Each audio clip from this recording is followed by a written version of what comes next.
Hello there. Current electricity chapter में circuit analysis एक important role होता है। जो हम किसी भी सर्किट के प्रॉब्लम में हमें वोल्टेज निकालना होता है, करंट की वैल्यू निकालना होता है, या फिर बहुत सारे पैरामीटर्स हमें फाइंड आउट करने होते हैं। तो इसी के अंडर में जो किरचॉफ लॉ होता है और बैटरी का या रेजिस्टेंस का कॉम्बिनेशन होता है, तो अलग अलग पैरामीटर हमसे जो पूछता है, तो हमें काफ़ी सारे दिक्कतें फेस करने पड़ते हैं।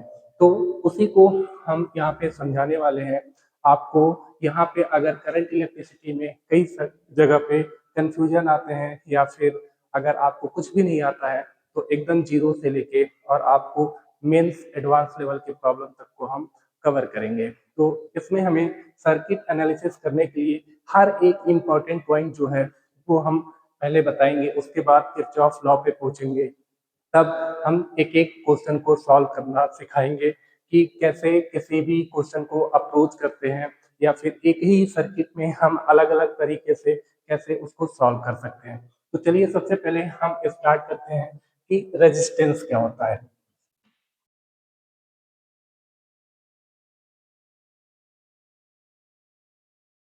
रेजिस्टेंस हमें पता है कि ये करंट को फ्लो को अपोज करता है। जैसे अगर कोई कंडक्टर है, इस कंडक्टर में जब करंट चलता है तो उसको अपोज करता है। बेसिकली करंट को अपोज नहीं करता है। हमें पता है कि इलेक्ट्रॉन के फ्लो होने से उसके अपोजिट डायरेक्शन में करंट मिलता है। ये बहुत ही फंडामेंटल रूल है, एक्सपेरिमेंटली ऑब्जर्व किया गया। आपको याद रखना है क्या, कि जब भी इलेक्ट्रॉन एक जगह से दूसरे जगह मूव करेगा तो उसके अपोजिट डायरेक्शन में करंट फ्लो करेगा। ठीक है।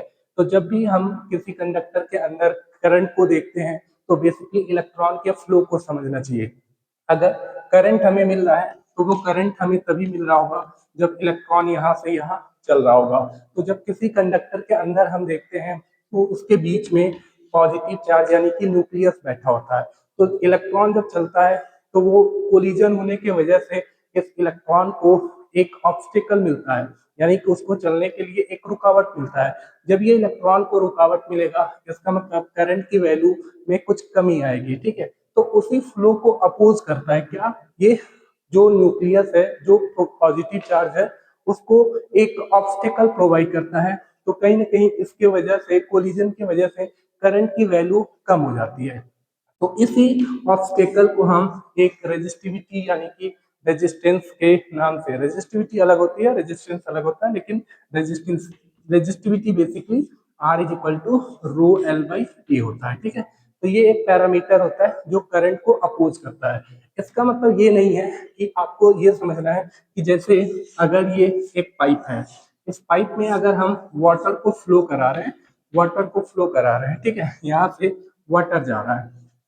अगर वाटर जा रहा है 100 लीटर, तो 100 लीटर यहाँ पे कहीं अगर डैमेज होगा तो पानी यहाँ से नीचे लीक करेगा। तो ये इस एंड पे 100 लीटर गया, तो यहाँ पे 100 लीटर नहीं पहुंचेगा, कम ही जाएगा। ठीक है। तो यहाँ पे भी एक opposition of flow of water हुआ, लेकिन ऐसा नहीं होता है। बेसिकली ऐसा होता है कि जो ऑब्स्टेकल या रेजिस्टेंस प्रोवाइड करता है, वो कुछ आपको इस तरह से देखना होगा कि यहाँ पे कोई ऐसा बैठा हुआ है, और जब ये वाटर जा रहा है तो कुछ काइनेटिक एनर्जी से जा रहा होगा। जब काइनेटिक एनर्जी से जा रहा होगा तो ये ऑब्स्टेकल उसको क्या कर रहा है, कुछ अपोजिशन प्रोवाइड कर रहा है। तो इसलिए हम ये कह रहे हैं कि यहाँ से यहाँ वाटर तो 100 लीटर ही आएगा। ठीक है। लेकिन काइनेटिक एनर्जी में कुछ लॉस हो जाएगा। जो काइनेटिक एनर्जी यहाँ पे होगा वही काइनेटिक एनर्जी यहाँ पे नहीं होगा, क्योंकि बीच में ऑब्स्टेकल है, वो एक अपोजिशन प्रोवाइड करता है। सेम यही सिनेरियो होता है कहाँ पे, यहाँ पे। जब हम यहाँ से यहाँ इलेक्ट्रॉन को भेजते हैं तो उसके अपोजिट डायरेक्शन में हमें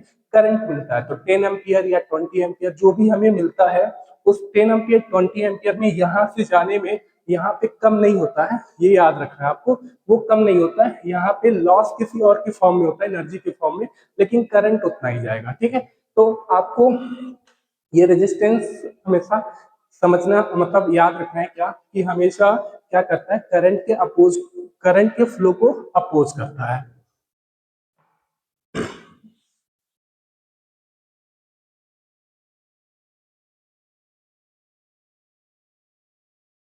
तो जो रेजिस्टेंस होता है, उस रेजिस्टेंस को हम इस सिंबल से रिप्रेजेंट करते हैं।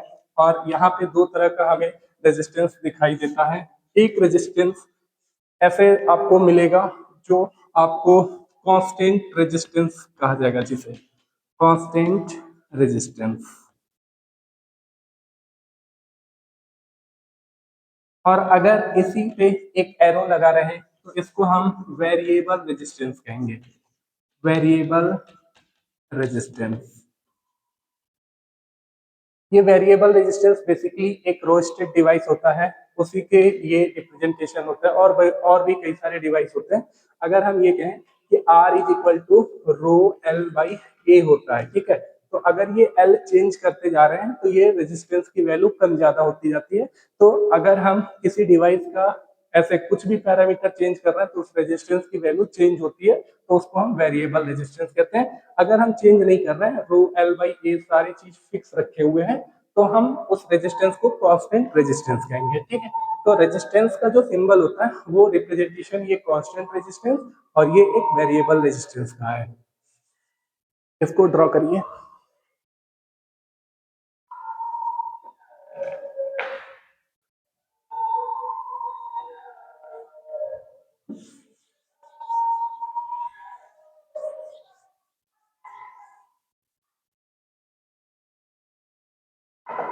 ठीक है, ये जो रेजिस्टेंस होता है आपको याद रखना है कि ऑलवेज पॉजिटिव वैल्यू होता है, ऑलवेज पॉजिटिव वैल्यू।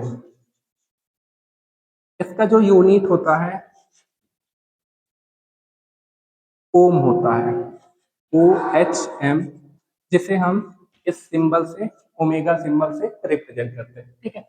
ये एक रेजिस्टेंस है। रेजिस्टेंस हमेशा पॉजिटिव वैल्यू, कभी भी जीरो से कम नहीं, निगेटिव नहीं मिलेगा। और हम इसका यूनिट जो होता है वो ओम होता है।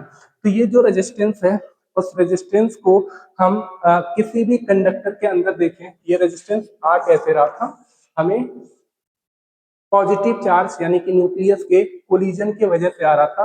तो किसी भी कंडक्टर में ये पॉजिटिव चार्ज अब्सेंस तो नहीं हो सकते हैं, हमेशा न्यूक्लियस या पॉजिटिव चार्ज कंडक्टर के अंदर प्रेजेंट रहेंगे। इसलिए किसी भी कंडक्टर के पास जो रेजिस्टेंस की वैल्यू होगी कभी जीरो नहीं हो सकता, हमेशा नॉन जीरो होता है। कुछ ना कुछ हमेशा किसी कंडक्टर में रेजिस्टेंस की वैल्यू रहेगी ही। लेकिन अगर हम स्टडी को अपने कन्वीनियंस के अकॉर्डिंग बनाते हैं तो एक आइडियल कंडक्टर अज्यूम करते हैं और उस आइडियल कंडक्टर का जो रेजिस्टेंस का वैल्यू होता है जीरो होगा। तो ये लाइन लिख लीजिए, for an ideal conductor the value of resistance is considered as zero. ये हमें आगे पता चलेगा कि ऐसा क्यों कर रहे हैं, क्योंकि हमें जब एनालिसिस करना होगा तो ये काफी आसान चीजें हमें प्रोवाइड करता है कि किसी भी अगर कंडक्टर को आइडियली अज्यूम करते हैं कि उसके पास रेजिस्टेंस की वैल्यू जीरो है तो आपको कई सारे फैसिलिटी मिलने लगते हैं।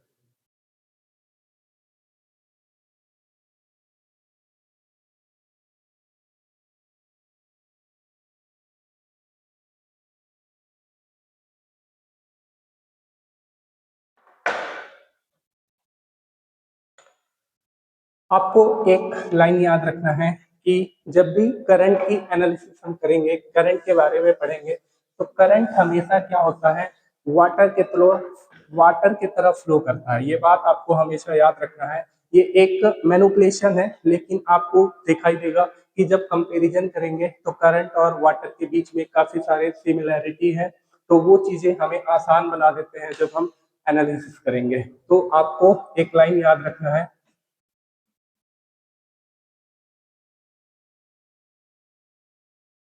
लिखिए, electric current always flows, electric current always flows just like water, electric current always flows just like water. समझिए इस बात को हम क्या कह रहे हैं कि अगर हमारे पास कोई एक पाइपलाइन है, ठीक है, इस पाइपलाइन में दो अलग अलग क्रॉस सेक्शन हमें डिवाइडेड मिल रहे हैं, तो इस अलग अलग पाथ है।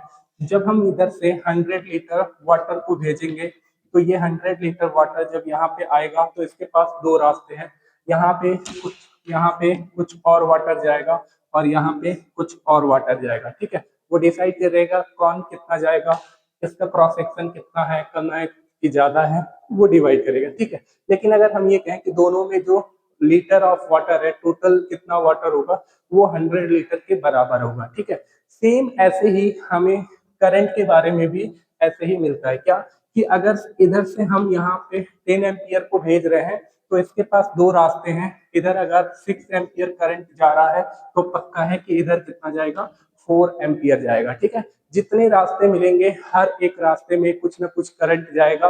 अगर एक ही रास्ता रहेगा तो वो करंट की कोई डिवीजन नहीं होगी, वो जितना करंट हम भेजेंगे उतना ही करंट उस एंड पे मिलेगा। ठीक है, तो ये सिमिलरली है कि नहीं है, जो वाटर है और करंट में है जो सिमिलरिटी है वो कई जगह पे फॉलो करता है और वो हमारे कई सारी चीज को आसान बना देता है। ठीक है, इसको ड्रॉ करिए।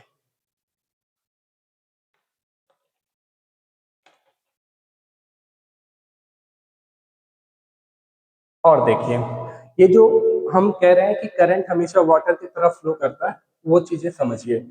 अगर एक पाइपलाइन है, इस पाइपलाइन को हम ग्राउंड से कुछ हाइट पे रखे हुए हैं और ये ग्राउंड से हमारे दोनों एंड का जो हाइट है वो एच है। ठीक है, इसका भी एच है और इस एंड का भी जो हाइट है वो एच हाइट है।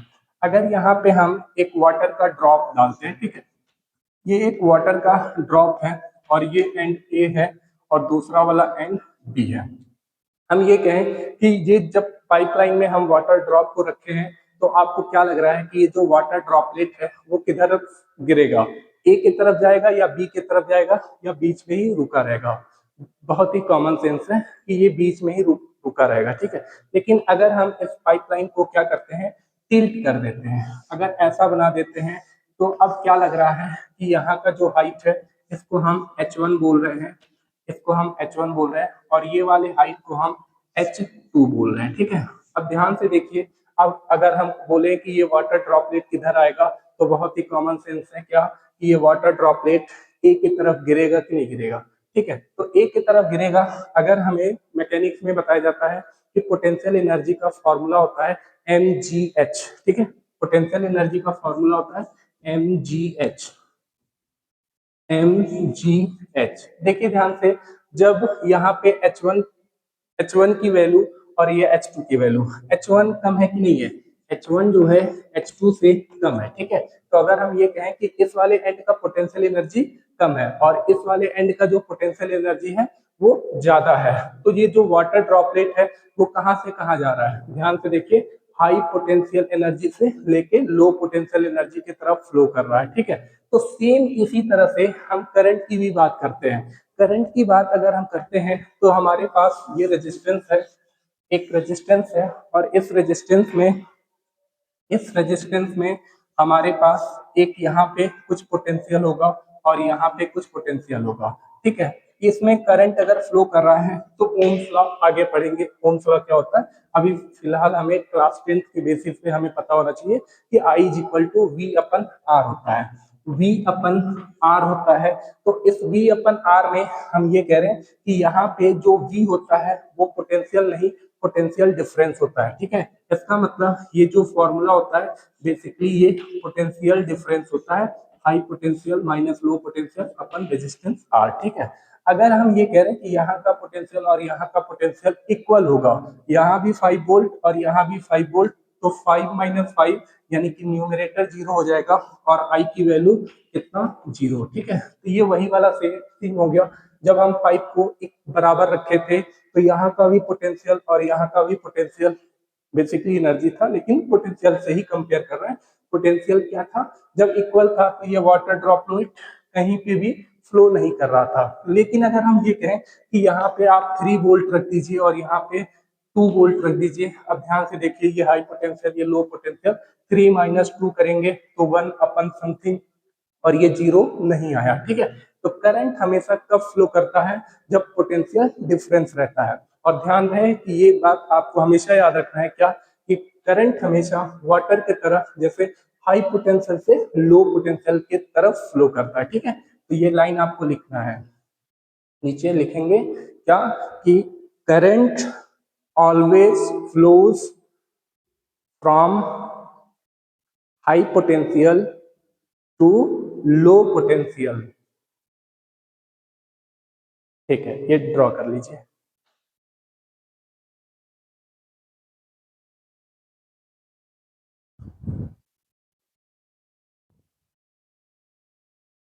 आगे बढ़ते हैं।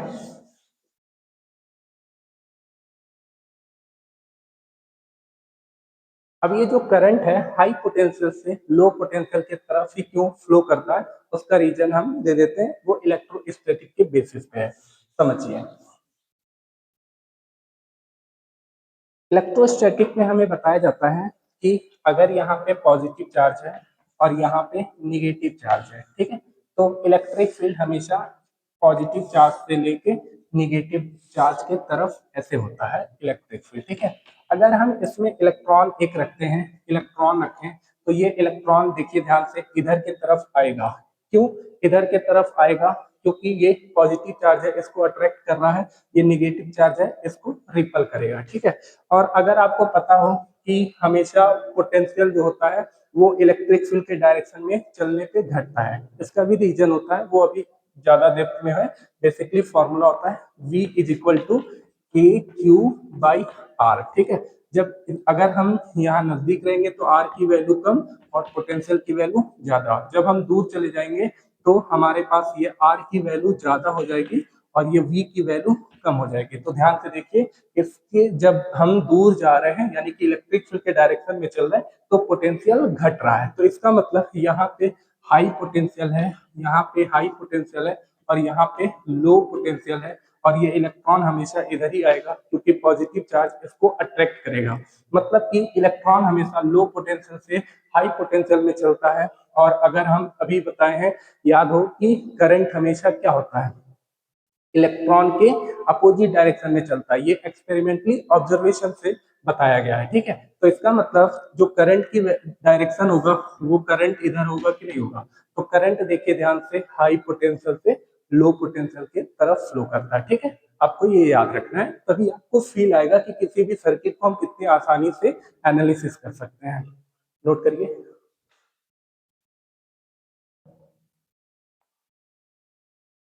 ठीक है, अब हमें छोटी छोटी जो भी चीजें हैं सर्किट के अंदर आते हैं, हर एक चीज समझने के लिए यहाँ पे हम एक एक पॉइंट बताते जा रहे हैं। सबसे पहले यहाँ पे हम सेल या बैटरी क्या होता है वो समझना होगा। सेल और बैटरी,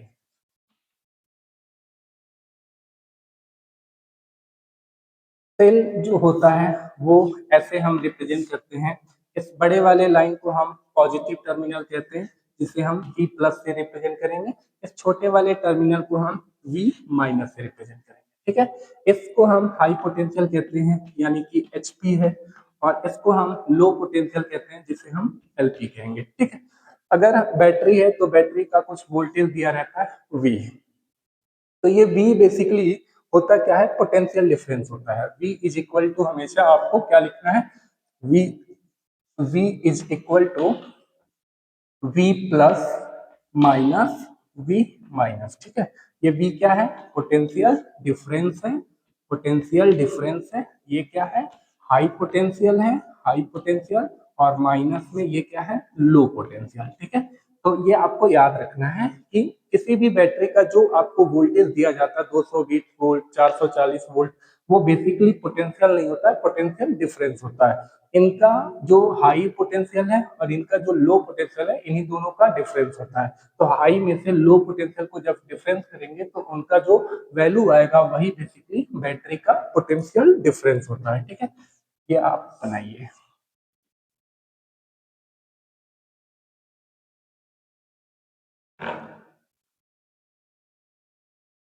ठीक है, जो ये पोटेंशियल डिफरेंस है, इस पोटेंशियल डिफरेंस को हम कई सारे नाम से जानते हैं।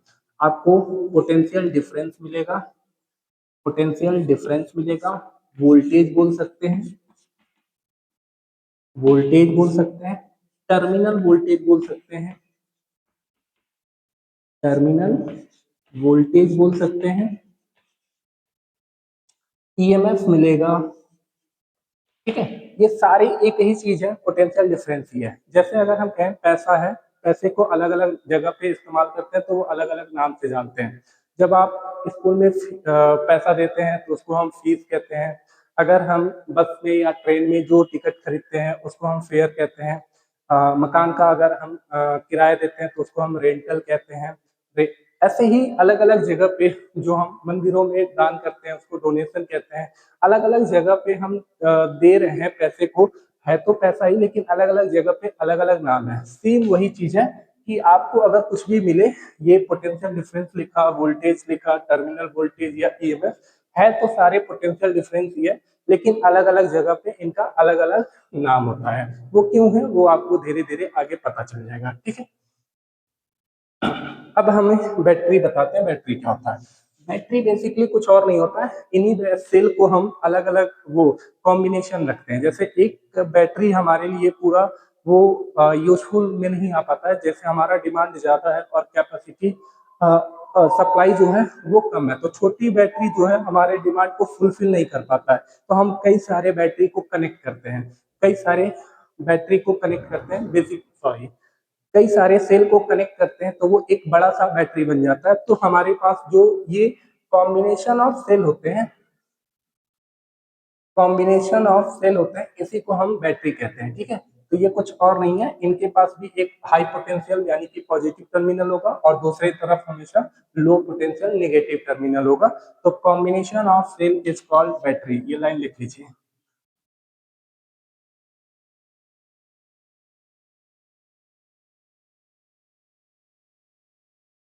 बैटरी, ठीक है। यहाँ पे इसके पास भी एक पॉजिटिव टर्मिनल होगा, ये निगेटिव टर्मिनल होगा, तो V is equal to V plus minus V minus, same यही चीज जो आप सेल के लिए करते हैं वही काम आप बैटरी के लिए करेंगे। इसको ड्रॉ करिए, ठीक है। अब समझिए,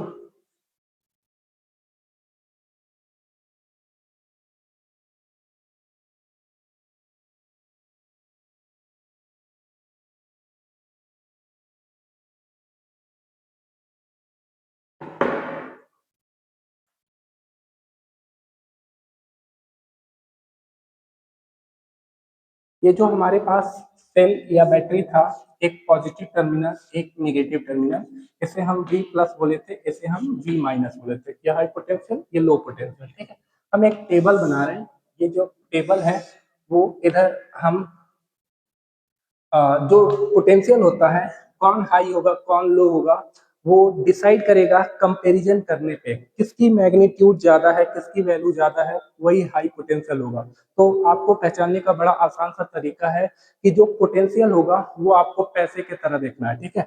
जितना ज्यादा पैसा होता है पॉजिटिव होता है, जितना ज्यादा कम पैसा होता है वो नीचे मैग्नीट्यूड होता है, और अगर माइनस में है तो वो बहुत ही कम होता है। तो अगर हम कहें आपसे कि यहाँ पे 2 है और यहाँ पे 5 है, ठीक है। ये 2 वोल्ट है और ये 5 वोल्ट है, इसमें कौन बड़ा है? 5 वोल्ट बड़ा है, तो इसलिए ये हाई पोटेंशियल, ये लो पोटेंशियल, ठीक है। यहाँ पे -2 है और यहाँ पे 0 वोल्ट है, यानी कि इसमें कौन बड़ा है? इसमें 0 बड़ा है, इसलिए ये हाई पोटेंशियल, ये लो पोटेंशियल। यहाँ पे हम -5 वोल्ट बोल रहे हैं, यहाँ पे हम माइनस का 2 वोल्ट बोल रहे हैं, इसमें कौन बड़ा है? इसमें ये बड़ा है। इसमें ऐसे करने से ये -2 वोल्ट, -2 वोल्ट, और इसमें ये माइनस का 5 वोल्ट, ठीक है। इसमें कौन बड़ा है? सॉरी, हम एक जगह लो पोटेंशियल लिखेंगे और एक जगह जो है हाई पोटेंशियल है, ठीक है। तो हम बेसिकली इससे करना चाहते हैं, एक तरफ है। तो यहाँ पे हमारे पास -5 वोल्ट है और माइनस का 2 वोल्ट है, इसमें कौन बड़ा है? इसमें ये बड़ा है, ठीक है। इसलिए ये हाई पोटेंशियल है। अगर हम 3 वोल्ट देखें, 3 वोल्ट देखें और यहाँ पे -3 और यहाँ पे जो है लो पोटेंशियल, ठीक है, प्लस का 4 वोल्ट, इसमें कौन बड़ा है? इसमें ये बड़ा है, इसलिए हाई पोटेंशियल, और ये क्या है? छोटा है, ये लो पोटेंशियल। तो ध्यान से देखिए, लो पोटेंशियल का ये मतलब नहीं होता है कि वो हमेशा निगेटिव होगा, पॉजिटिव वैल्यू भी लो पोटेंशियल होता है, हो सकता है, इससे आप कंपेरिजन कर रहे हैं, ठीक है। अगर हम 0 वोल्ट लिखें, यहाँ पे 0 वोल्ट लिखें और यहाँ पे 2 वोल्ट लिखें, तो देखिए ध्यान से, ये हाई वोल्ट है, ये लो वोल्ट है, लो वोल्टेज है, क्योंकि इसकी मैग्नीट्यूड कंपैरिजन कर रहे हैं तो ये कम है, छोटा है, ठीक है। हाई पोटेंशियल हमेशा पॉजिटिव नहीं होता है, देखिए निगेटिव वैल्यू भी क्या हो सकता है? हाई पोटेंशियल हो सकता है। तो कंपैरिजन करते हैं कि आप किससे कंपेयर कर रहे हैं, वो डिसाइड करेगा कि वो लो पोटेंशियल होगा या हाई पोटेंशियल होगा। वो मैग्नीट्यूड एब्सोल्यूट क्वांटिटी नहीं होता है, रिलेटिव क्वांटिटी होता है कि आप किससे कंपैरिजन कर रहे हैं, ठीक है। यहाँ देखिए -2 वोल्ट इसके कंपैरिजन में हाई वोल्ट है, लेकिन यही -2 वोल्ट इसके कंपैरिजन में लो वोल्ट है, लो पोटेंशियल है, ठीक है। ये टेबल बना लीजिए, आपको ये बहुत ही काम आने वाला है आगे चल के।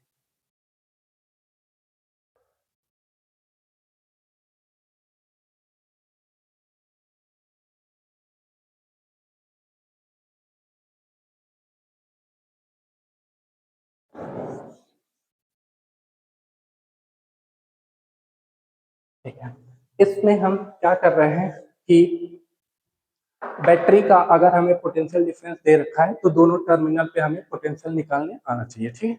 तो कुछ एग्जांपल्स ले रहे हैं।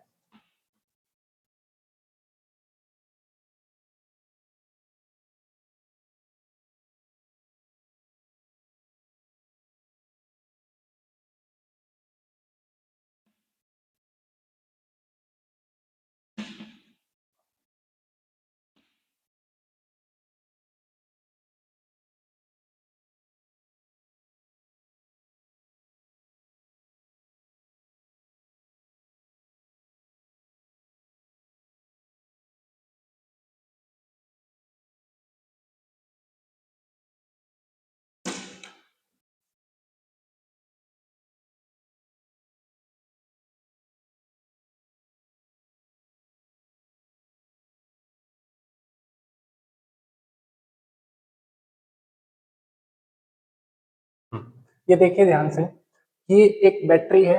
इस बैटरी का एक टर्मिनल का वोल्टेज हमें पता है, लेकिन दूसरे का नहीं पता, वो हमें कैलकुलेट करना है। तो बहुत आसान है, वो हमेशा आपको क्या करना है, हमें पता है कि potential difference is equal to क्या होता है, potential difference is equal to high potential minus low potential होता है। यही आपको अप्लाई करना है। हाई पोटेंशियल कौन, जो बड़ा वाला टर्मिनल है, लो पोटेंशियल कौन, जो छोटा वाला टर्मिनल है। तो यहाँ पे अगर हम लिखें तो पोटेंशियल डिफरेंस कितना है, 5 है। 5 is equal to high potential यानी कि 7 और लो पोटेंशियल यानी कि -x। x को इधर लाएंगे, x इधर आ जाएगा, 7 माइनस 5 करेंगे और x की वैल्यू कितना आएगा, 2 वोल्ट। यानी कि इसका जो ये टर्मिनल है, लो पोटेंशियल कितना है, 2 वोल्ट का है। तो देखिए 7 से कम है कि नहीं है, लो पोटेंशियल 7, ठीक है। इधर अगर हम देखें तो यहाँ पे हम क्या करेंगे, potential difference x is equal to high potential कौन, 5 वोल्ट यानी कि 5, और लो पोटेंशियल कौन, ये 3 वोल्ट यानी कि -3। तो x इज इक्वल टू कितना, 2 वोल्ट। इधर हम देखें तो 5 वोल्ट इज इक्वल टू कितना, देखेंगे हाई पोटेंशियल कौन है, -2 है। तो ये हाई पोटेंशियल माइनस में लो पोटेंशियल कौन, x है, यानी कि x करेंगे, x को इधर लाएंगे तो x इज इक्वल टू कितना लिखेंगे, -2, पहले से यही था, इसको इधर लाएंगे RHS में तो कितना, -5, यानी कि x is equal to -7 volt. ऐसे कैलकुलेट करेंगे। इसको नोट करिए और 2-3 आगे करते हैं।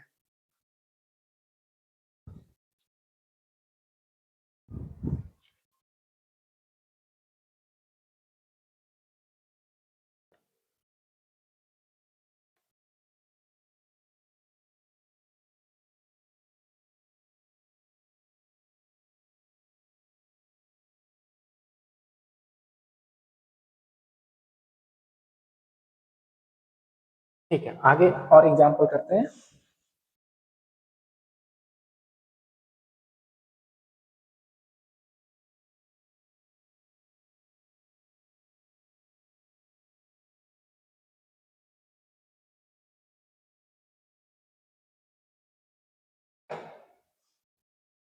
अगर यहाँ पे हम एक माइनस का 5 वोल्ट दे रहे हैं, ये 10 वोल्ट है, और यहाँ पे x है, तो इसकी वैल्यू कैलकुलेट करनी है। इसकी वैल्यू अगर हम कैलकुलेट करें तो क्या लिखेंगे कि हाई पोटेंशियल कौन है, 10 volt is equal to potential difference 10, high potential कौन है, x है, माइनस में लो पोटेंशियल कौन है, -5 वोल्ट। लो क्यों, क्योंकि ये छोटा वाला टर्मिनल है, तो -5 लिखेंगे। इसको अगर हम सॉल्व करें तो x को 10 is equal to x plus 5 लिखेंगे। इस 5 को इधर लाएंगे तो x is equal to plus का 5 वोल्ट, हमारे पास ये इसकी वैल्यू आ जाएगी जो हाई पोटेंशियल का वैल्यू है, ठीक है। तो देखिए 5 वोल्ट जो -5 से कंपैरिजन करें तो ये ज्यादा है, इसलिए ये हाई पोटेंशियल है। ठीक है, वो अपने आप आ जाएगा, बस आपको ये याद रखना है हमेशा कि potential difference is equal to high potential minus low potential होता है। ठीक है, दो और करते हैं जिसमें हम अर्थिंग करते हैं। अर्थिंग एक ऐसा प्रोसेस है जो अलग इलेक्ट्रोस्टैटिक में पढ़ाया जाता है, बट हम थोड़ा सा यहाँ पे आपको बता देते हैं कि अर्थिंग क्या होता है। जैसे हमारे पास अगर हमारे पास बैटरी दे रखा है, इस तरह से बैटरी है, ठीक है, यहाँ पे हमारे पास इसकी वैल्यू है 2 वोल्ट, और ये जो है यहाँ पे ग्राउंडिंग कर रखा है, ग्राउंडिंग कर रखा है। ठीक है, इसको हम कहते हैं अर्थिंग, अर्थिंग और ग्राउंडिंग।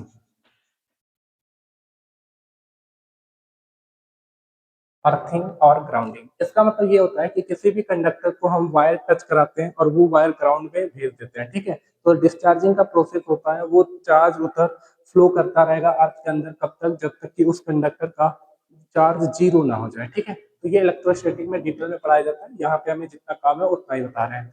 तो इसका मतलब जब भी हम किसी सर्किट में अर्थिंग करेंगे तो वहां पे पोटेंशियल जीरो हो जाता है, तो यहाँ पे potential B is equal to कितना हो जाएगा, जीरो हो जाएगा जब भी ग्राउंडिंग या अर्थिंग दिया है। और यहाँ पे अगर जीरो हो गया तो इसका मतलब अगर इसकी वैल्यू हमें निकालनी थी कि बैटरी की कितनी वोल्टेज है, तो x is equal to high potential कितना 2 माइनस जीरो लिखेंगे, x इज इक्वल टू कितना आएगा 2 वोल्ट हमारे पास आ जाएगा। ठीक है, इसी तरह अगर हम दूसरे लिखें, यहाँ पे हमारे पास एक छोटा टर्मिनल है और ग्राउंडिंग हम यहाँ पे कर रहे हैं ऐसे। ठीक है, अगर ये x है और इसकी वैल्यू दे रखा है कितना 5 वोल्ट, इसकी वैल्यू 5 वोल्ट दे रखा है। ठीक है, तो हम क्या करेंगे, अगर x की वैल्यू निकालना है तो हमें बस इधर का टर्मिनल नहीं दिया हुआ है, लेकिन आपको पता रहना चाहिए कि ये सिंबल है इसका अर्थिंग या ग्राउंडिंग का, जहाँ पे भी हम करेंगे वहां का पोटेंशियल क्या हो जाएगा, जीरो हो जाएगा।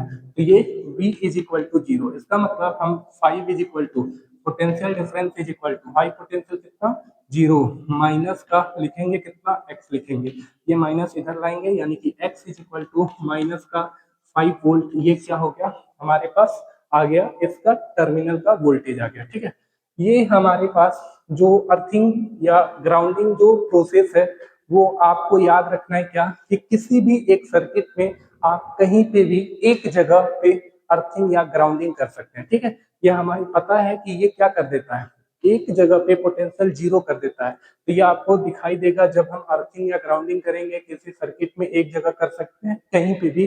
तो अगर हम करते हैं तो हमारे एनालिसिस में काफी सारे आसानी आ जाते हैं, जो हम कॉम्प्लिकेशन से बच जाते हैं। ठीक है, तो ये मेथड आपको याद रखना है कि जो सिंबल है इसको हम ग्राउंडिंग या अर्थिंग कहते हैं, जहां पे भी करेंगे वहां का पोटेंशियल जीरो हो जाएगा। ये ड्रॉ करिए।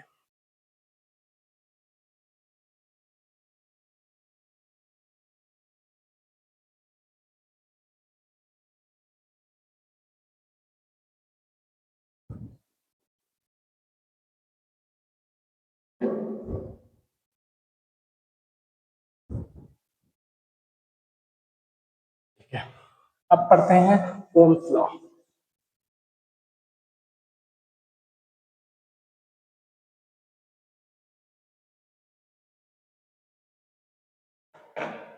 तो एक छोटा सा हेडिंग डालेंगे ओम्स लॉ।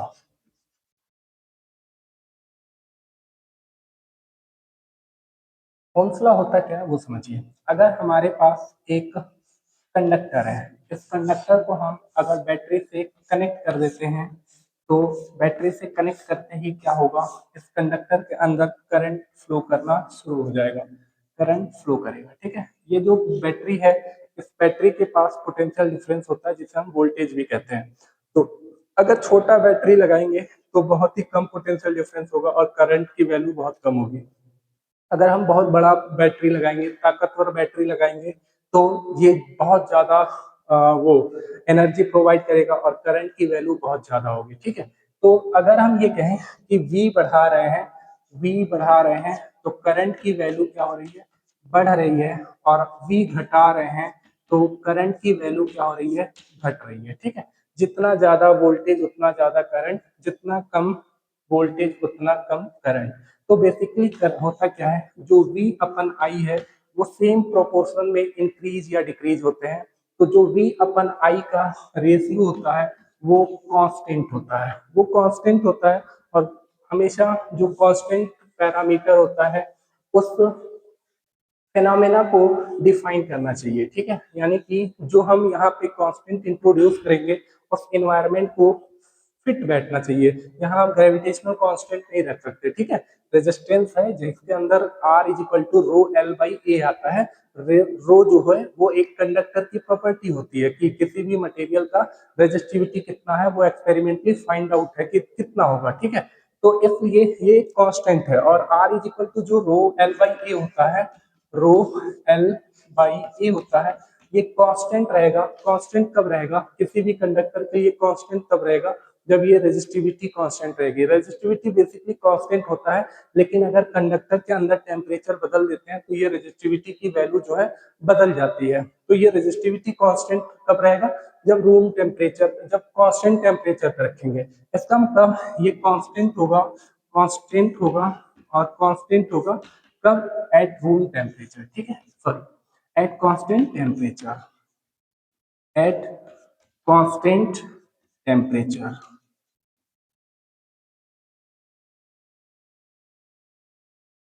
तो जो V अपन I का रेशियो है, V अपन I का रेशियो वो R होगा, वो हमेशा कांस्टेंट होगा। लेकिन वो कांस्टेंट कब रहेगा, जब हम किसी टेम्परेचर पे, कांस्टेंट टेम्परेचर पे उस सर्किट को या उस कंडक्टर को रखे रहेंगे, ठीक है। आपको यहाँ पे याद क्या रखना है कि जो ये रेशियो होता है, इस रेशियो में ये V पोटेंशियल नहीं, पोटेंशियल डिफरेंस होता है, ठीक है। पोटेंशियल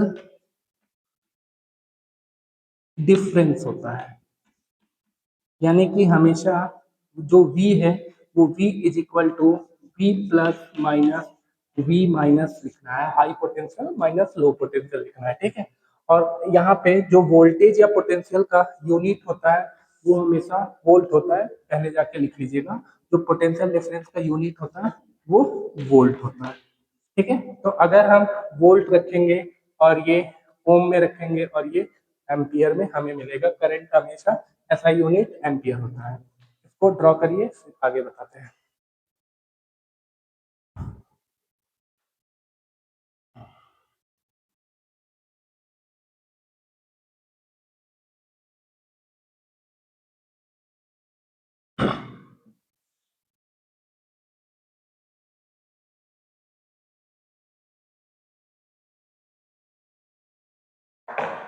अब लिखेंगे एक छोटा सा heading, connecting wire.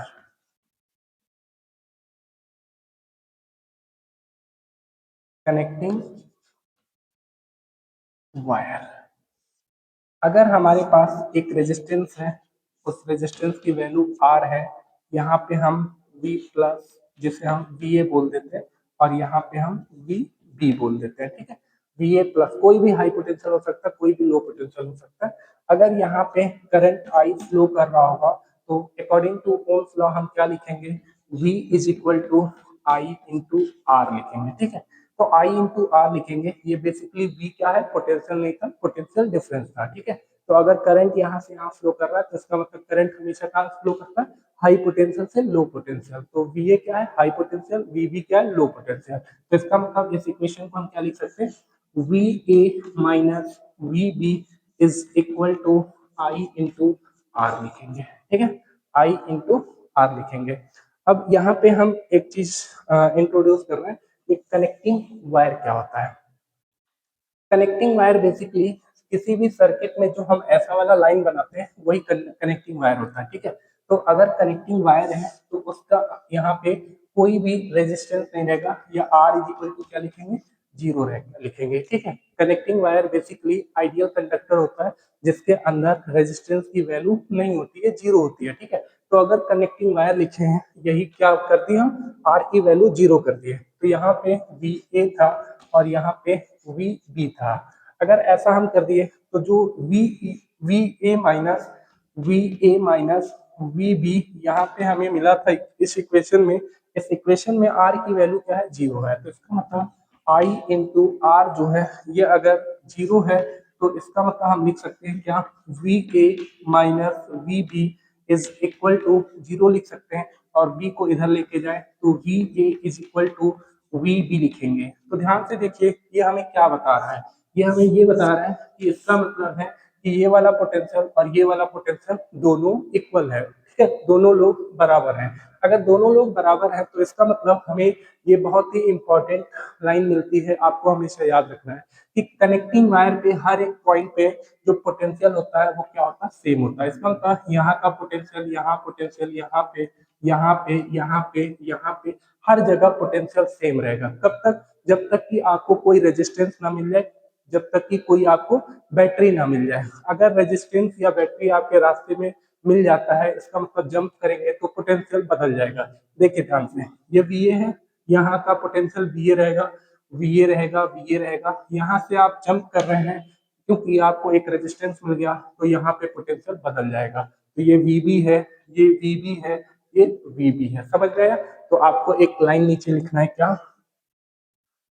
The potential at each points on connecting wire, the potential at each points on connecting wire are same until any resistance or battery interferes। ठीक है, ये डायग्राम बना लीजिए।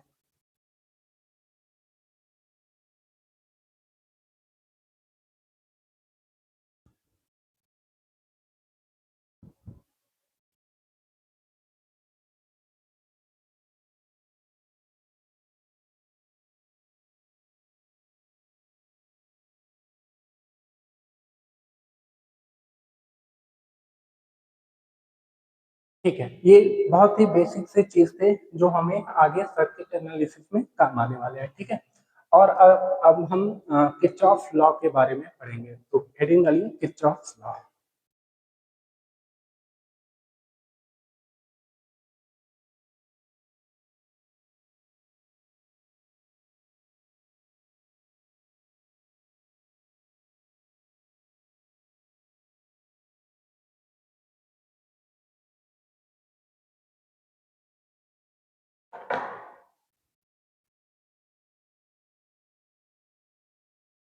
किरचॉफ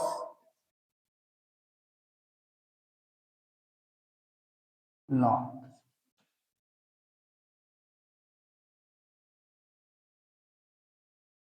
ठीक है, इसके बारे में लिखिए।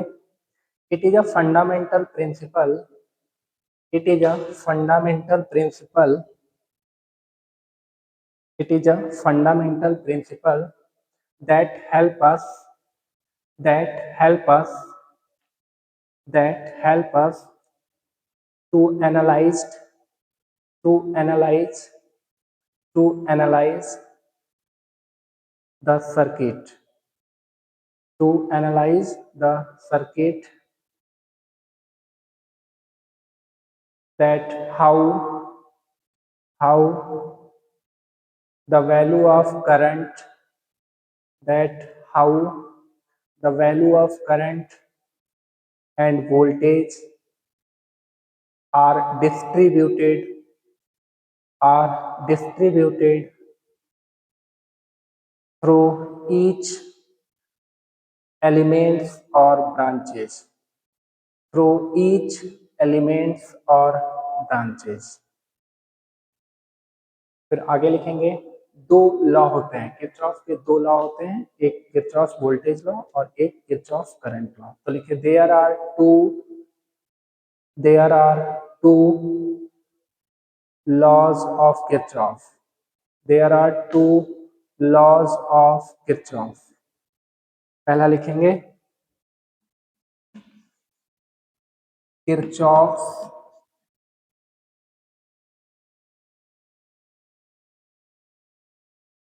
करंट लॉ,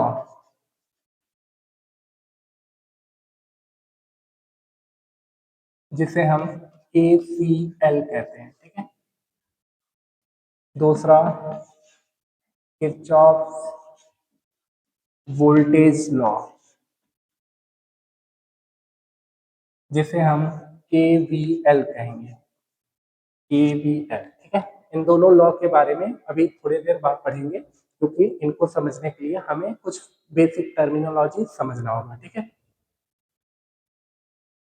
तो हेडिंग डालिए बेसिक टर्मिनोलॉजी।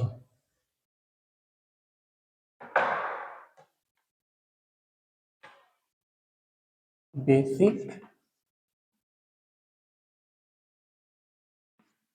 टर्मिनोलॉजी।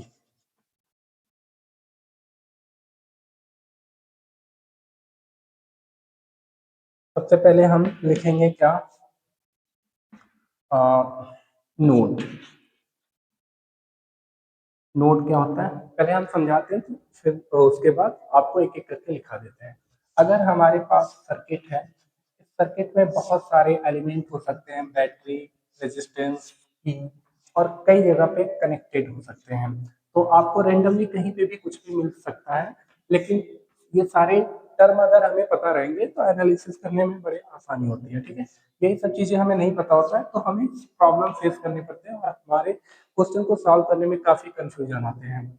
तो ये एक बैटरी है जिसके पास वोल्टेज V1 बोल दे रहे हैं, एक बैटरी है जिसके पास वोल्टेज V2 बोल दे रहे हैं, ये एक रेजिस्टेंस है जिसे हम R1 बोल दे रहे हैं, ये हम R2 बोल रहे हैं और इसे हम R3 बोल दे रहे हैं। ठीक है, ये सारे एलिमेंट है, ये सर्किट है पूरा। इस सर्किट में ये क्या है, कनेक्टिंग वायर है। ठीक है, कनेक्टिंग वायर है। तो अगर हम कहें कि यहाँ पे एक पॉइंट, इसको ए बोल दीजिए, इसको बी बोल दीजिए, इसको सी बोल दीजिए, इसको डी बोल दीजिए, इसको ई बोल दीजिए, इसको एफ बोल दीजिए। ठीक है, अगर आप ध्यान से देखिए तो आपको क्लोज लूप भी मिल रहा है। ठीक है, वो क्लोज लूप आपको एक दिखाई दे रहा होगा, ऐसे भी क्लोज लूप है एक, जिसे हम फर्स्ट बोल दे रहे हैं। ठीक है, ये क्लोज लूप केवल इतने को रिप्रेजेंट कर रहा है। ठीक है, अगर हम इसको देखें तो ये भी एक क्लोज लूप है, इसको हम दूसरा क्लोज लूप बोल देते हैं, इसको हम सेकंड बोल दे रहे हैं। ठीक है, और ध्यान से देखें ये एक अगर इसको हटा दें तो ये भी एक क्लोज लूप है। ठीक है, तो इसको भी हम एक क्लोज लूप कह सकते हैं, इसको हम थर्ड रिप्रेजेंट कर दे रहे हैं। इसी में ये हमें समझा देगा कि क्या नोड होता है, क्या जंक्शन होता है, क्या मेश होता है, क्या लूप होता है। ठीक है, तो अगर हम बोले कि नोड क्या होता है, तो किसी भी दो या दो से ज्यादा एलिमेंट को बीच में जो भी हमें पॉइंट मिले उसको हम नोड कहते हैं। तो दो या दो से एलिमेंट ज्यादा एलिमेंट होना चाहिए।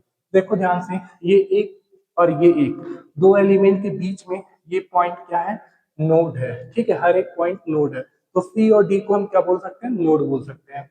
यहाँ पे दो एलिमेंट है, दो पॉइंट के बीच में, ये ई और एफ क्या है, नोड है। ठीक है, तो नोड के बारे में लिखेंगे the points in a circuit, the points in a circuit when two or more elements are joined। ठीक है, तो अगर इसमें इस लाइन के नीचे लिखेंगे क्या, नोड कौन कौन से हैं, सी नोड है, डी नोड है, ई नोड है, एफ नोड है। ठीक है, ये सारे नोड्स हैं। अच्छा, हमने बोला ये जो लाइन है टू और मोर देन टू होता है। ठीक है, नोड के लिए जो पॉइंट होता है वो टू और मोर देन टू एलिमेंट्स होना चाहिए। ठीक है, तो दो एलिमेंट अगर है तो वो पॉइंट तो नोड होगा ही, लेकिन ध्यान से देखिए एक दो तीन, तीन एलिमेंट के बीच में ये पॉइंट है ए, और एक दो तीन, ये तीन एलिमेंट के बीच में ये बी पॉइंट है। ठीक है, तो ये भी नोड है, ये भी नोड है, क्योंकि दो या दो से ज्यादा एलिमेंट कनेक्टेड होना चाहिए। उसको लाइन को थोड़ा ठीक कर लीजिएगा, टू और मोर देन टू एलिमेंट्स होना चाहिए। ठीक है, इसका मतलब ए भी और बी भी क्या है, नोड है। अब जंक्शन समझते हैं क्या होता है, जंक्शन।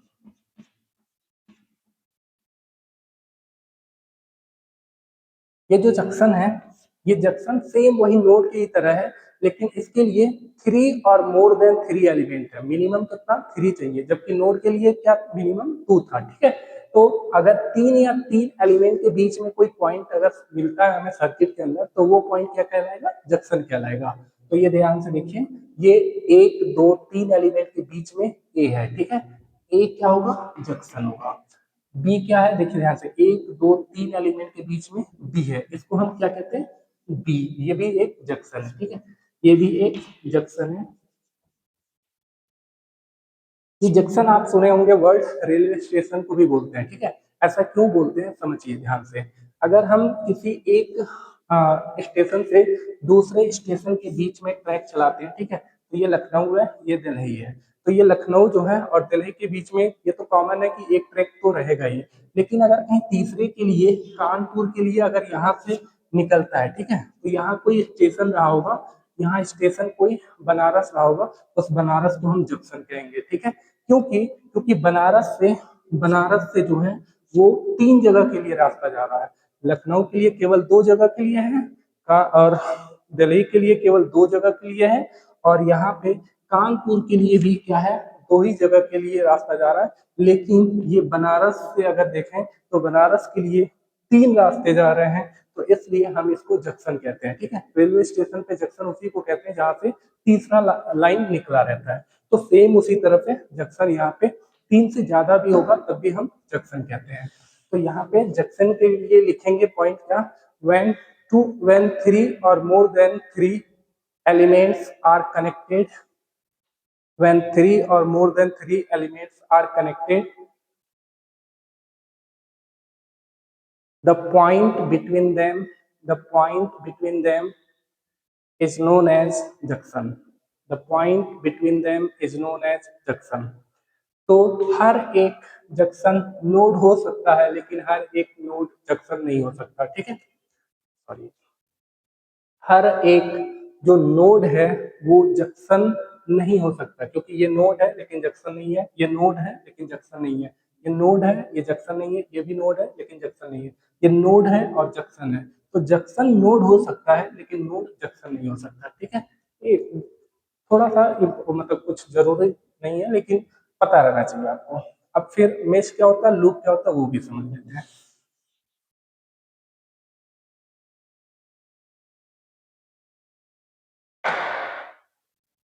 देखिए, मेश अगर हम कहें कि मेश जो है क्लोज सर्किट जो भी होगा, लेकिन उसके अंदर कोई रास्ता नहीं होगा, कोई एलिमेंट नहीं होगा, ठीक है। तो देखिए, अगर हम इस लूप को क्लोज लूप पे देखें, जो फर्स्ट लूप को रिप्रेजेंट कर रहा है, ऐसे आ रहा है, इसके अंदर ना तो कोई एलिमेंट है ना तो कोई रास्ता है, ठीक है।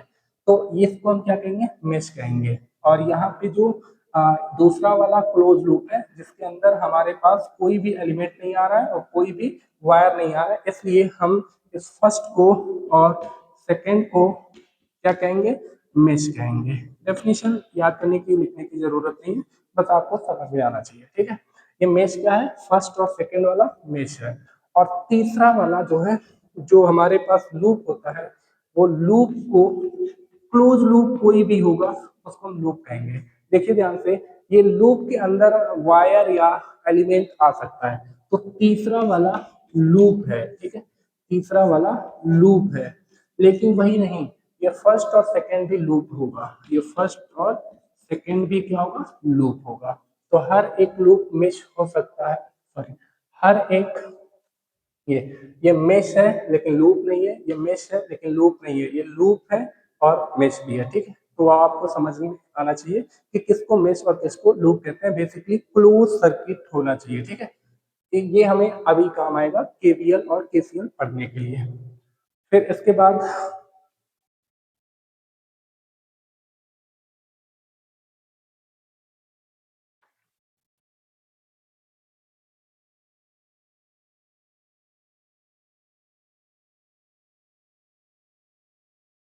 हमें समझना है कि लूप वो ओपन सर्किट क्या होता है और क्लोज सर्किट क्या होता है, क्योंकि कई सारे क्वेश्चन में ये भी हमें सुलझा देगा। तो हर एक पॉइंट अगर हमारे पास पहले से क्लियर रहेगा तो हम सर्किट को बहुत आसानी से एनालिसिस कर सकते हैं। तो समझिए, अगर हम ये कह रहे हैं कि हमारे पास एक पॉइंट है और ये कनेक्टिंग वायर है और ये बी है, ठीक है। तो यहाँ पे हमें पता है आर इज इक्वल टू क्या है, 0 होता है। ओम्स लॉ के according V is equal to I into R होता है। अगर ये आर की वैल्यू यहाँ पे 0 है, तो इसका मतलब ये V इज इक्वल टू क्या होगा, 0 होगा। और पहले ही बताए थे ओम्स लॉ में ये V क्या होता है, पोटेंशियल नहीं, पोटेंशियल डिफरेंस होता है। इसका मतलब इस V को हम क्या लिखते हैं, V plus minus V minus is equal to 0 लिखते हैं, ठीक है। तो अगर शॉर्ट सर्किट होगा, शॉर्ट सर्किट होगा, इसको हम शॉर्ट सर्किट कहते हैं, ठीक है। ये बेसिकली शॉर्ट सर्किट है।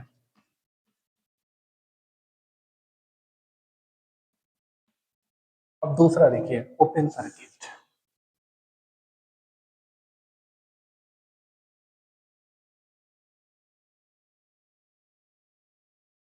ओपन सर्किट में बीच में टूटा रहेगा, ठीक है। अगर ये टूटा रहेगा तो यहाँ पे आर की वैल्यू जो है इनफाइनाइट कंसीडर करते हैं, इनफाइनाइट कंसीडर करते हैं क्योंकि देखिए ध्यान से, जब करंट आएगा तो करंट यहाँ पे जाएगा ही नहीं, करंट यहाँ से कूद के यहाँ जा ही नहीं सकता। तो हम एक तरह से कंसीडर कर सकते हैं ना कि पूरा का पूरा करंट यहाँ पे रुक गया, वो पूरा का पूरा करंट रुक गया तो इसका मतलब रेजिस्टेंस की वैल्यू बहुत हाई थी तभी करंट रुक गया, जा ही नहीं पाया, ठीक है। तो R is equal to infinite. अगर हम v is equal to I into R लिखते हैं, ठीक है, इस आर को इधर लाइए तो v अपन R is equal to I लिखेंगे। अगर ये आर की वैल्यू इनफाइनाइट है, इनफाइनाइट है, तो इसका मतलब जो आई की वैल्यू आएगी वो कितना आएगा, 0 इज इक्वल टू आई आएगा, ठीक है। तो आपको याद क्या रखना है कि जब भी किसी सर्किट में शॉर्ट सर्किट होगा तो पोटेंशियल डिफरेंस जीरो होगा, और जब भी किसी सर्किट में ओपन सर्किट होगा तो किसकी वैल्यू जीरो, करंट की वैल्यू जीरो होगी, ठीक है। तो इसके नीचे लाइन लिखेंगे, लिखेंगे कि in short circuit the value of potential difference is equal to zero. फिर ओपन सर्किट में लिखेंगे in open circuit the value of current is equal to zero, ठीक है। ये सारे बेसिक चीजें अगर हमें पता चल गया तो अब हम किरचॉफ के दोनों लॉ पढ़ सकते हैं, ठीक है।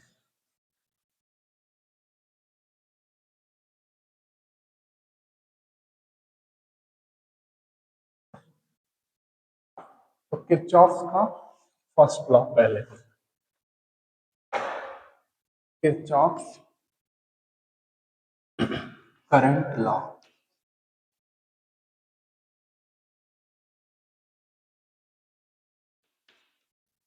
ये फर्स्ट हेडिंग है। सबसे पहले इसके नीचे लिखेंगे कि ये जो लॉ होता है वो हम सर्किट में किसी एक जंक्शन पे अप्लाई करते हैं, ठीक है।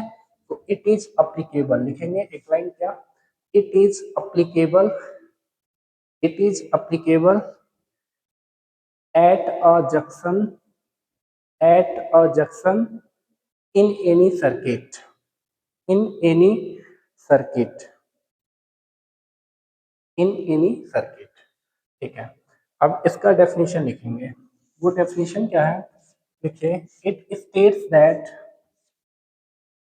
it states that, it states that at any junction, at any junction the total incoming current, the total incoming current must be, must be equal to, equal to the total outgoing currents, the total outgoing current। फिर उसके बाद एक और line लिखेंगे, it is based on, it is based on, it is based on principle of, principle of conservation of charge, conservation of charge। अभी ये दोनों line का मतलब समझ में आएगा, ठीक है। ये देखिए ध्यान से, ये किसी भी सर्किट का एक पार्ट हो सकता है जहां पे आपको चार वायर मिल रहे हैं, ठीक है। तो यहाँ जो कॉमन पॉइंट होगा उसको हम जंक्शन कह सकते हैं, क्योंकि तीन या तीन से ज्यादा वाले वो कनेक्ट करने वाले लाइन को ही हम जंक्शन कहते हैं, ठीक है। तो ये एक जंक्शन है, इस जंक्शन में अगर ये करंट I1 है और यहाँ पे करंट I2 है और इसको हम करंट I3 बोल रहे हैं और इसको हम करंट I4 बोल रहे हैं, ठीक है। तो ध्यान से देखिए, ये जो चारों करंट है, इस चारों करंट को हम ऐसे, अभी इस लॉ के अकॉर्डिंग क्या होता है कि किसी एक जंक्शन के रेस्पेक्ट में टोटल इनकमिंग करंट कितना है, I1 आ रहा है और I2 आ रहा है, तो इसका मतलब I प्लस I2 जो है बराबर होगा किसके, I3 और I4 के इक्वल होगा, ठीक है। तो इसको हम I3 प्लस I4 के बराबर लिखेंगे, ठीक है। यही होता है क्या, केसीएल, किरचॉफ करंट लॉ, कि किसी भी जंक्शन पे जो टोटल इनकमिंग करंट है वो मस्ट भी इक्वल होना चाहिए टोटल आउटगोइंग करंट के, ठीक है। तो यहाँ पे अगर हम इसको मैनिपुलेट करें तो I3 I4 इधर आ जाएगा, तो I1 plus I2 plus minus का I3 माइनस I4 और इक्वल टू 0। ठीक है, इसको हम केसीएल इक्वेशन कहेंगे, इसको हम केसीएल का इक्वेशन कहेंगे, केसीएल इक्वेशन। ठीक है, इस इक्वेशन की हेल्प से हम बहुत सारी चीजें कैलकुलेट कर सकते हैं, आगे आपको पता चलेगा। अच्छा, अगर हम ये कहें कि यहाँ पे जो केसीएल इक्वेशन है, इस केसीएल इक्वेशन में आपको दिखाई दे रहा है कि ये दोनों क्या है, इनकमिंग करंट है, ये दोनों क्या है, आउटगोइंग करंट है। ठीक है, तो हमें यहाँ पे साइन कन्वेंशन करने की जरूरत पड़ती है, क्योंकि हमेशा जरूरी नहीं है कि आपको डायग्राम मिले, कभी कभी इक्वेशन देख के ही पता करना पड़ता है कि करंट आ रहा है कि जा रहा है। कभी रिजल्ट जो आपको आएगा प्लस मिलेगा या माइनस मिलेगा, तो वो आपको पता रहना चाहिए उस साइन को देख के कि करंट आ रहा है या जा रहा है उस जंक्शन के रिस्पेक्ट में। ठीक है, इसलिए साइन कन्वेंशन एक रूल दिया जाता है। तो इसके लिए साइन कन्वेंशन एक छोटा सा हेडिंग डालिए,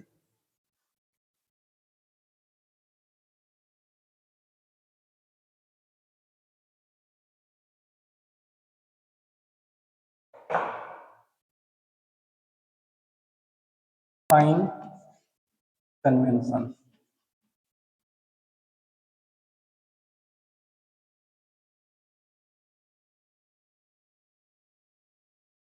देखिए, दो तरह से है, लेकिन दोनों हम बता रहे हैं। प्रीफर जो हम करेंगे वो आपको भी प्रीफर करेंगे, आप भी वही प्रीफर करिएगा तो ज्यादा अच्छा रहेगा, वो अभी आगे समझ में आएगा। ठीक है, if incoming, if incoming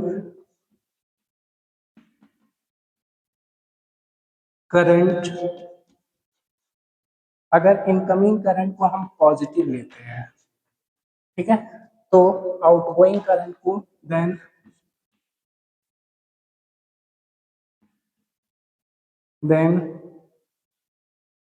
outgoing current negative होगा। अगर हम, ये एक तरह का है, अगर हम दूसरे को प्रेफर करते हैं, यानी कि if incoming current, if incoming current, अगर इनकमिंग करंट को हम निगेटिव लेते हैं, तो आउटगोइंग करंट को देन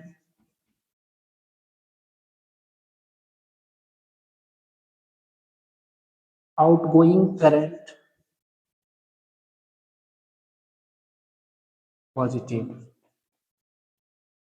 ठीक है, देखिए ध्यान से, अगर हम I1 I2 को क्या कर रहे हैं, I1 को प्लस ले रहे हैं, इनकमिंग है। ठीक है, तो प्लस में I2, तो हमें I3 I4 को क्या लेना पड़ेगा, माइनस का I3 माइनस का I4। ठीक है, कितना, I1 plus I2 minus I3 minus I4 is equal to 0। ठीक है, अगर हम इसको पॉजिटिव ले रहे हैं, I1 I2 को इनकमिंग है, तो आउटगोइंग को क्या लेना है, निगेटिव लेना है, और सबका अलजेब्रिक सब इक्वल टू क्या कर देना है, 0 कर देना है। तो वो आपको केसीएल इक्वेशन मिल जाएगा किसी भी जंक्शन के रेस्पेक्ट में।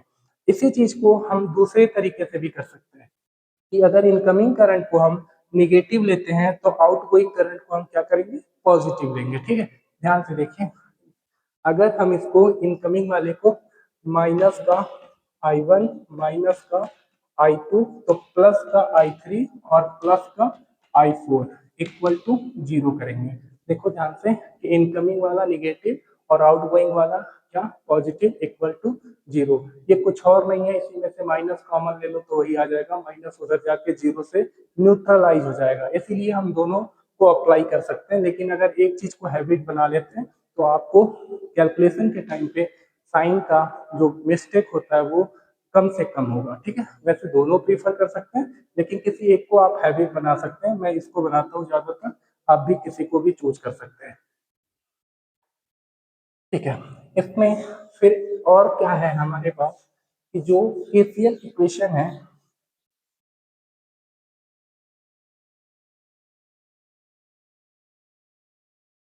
जो हमारे पास केसीएल इक्वेशन है क्या था, I1 plus I2 minus I3 minus I4 is equal to 0। ठीक है, हमें करंट इलेक्ट्रिसिटी में ऐसे ये पता रहना चाहिए कि I is equal to D Q by D T होता है। ठीक है, तो एक एक करके लिख सकते हैं इसमें, d Q by D t plus d q two upon d t plus d q three upon d t plus d q four upon d t must be equal to 0।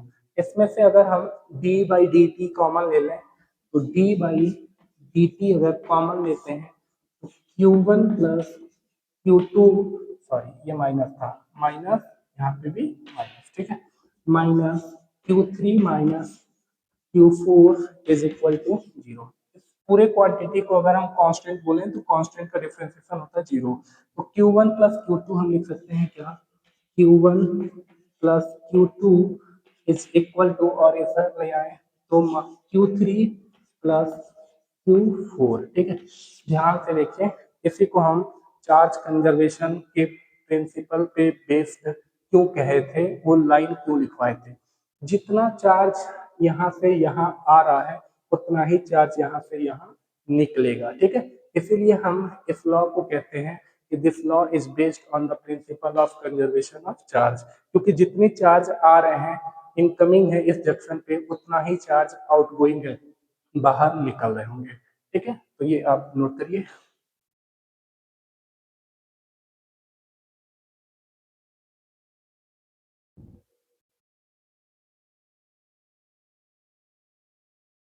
ठीक है, तो इस केसीएल के ऊपर एक question कर लेते हैं, फिर केवीएल समझते हैं क्या होता है।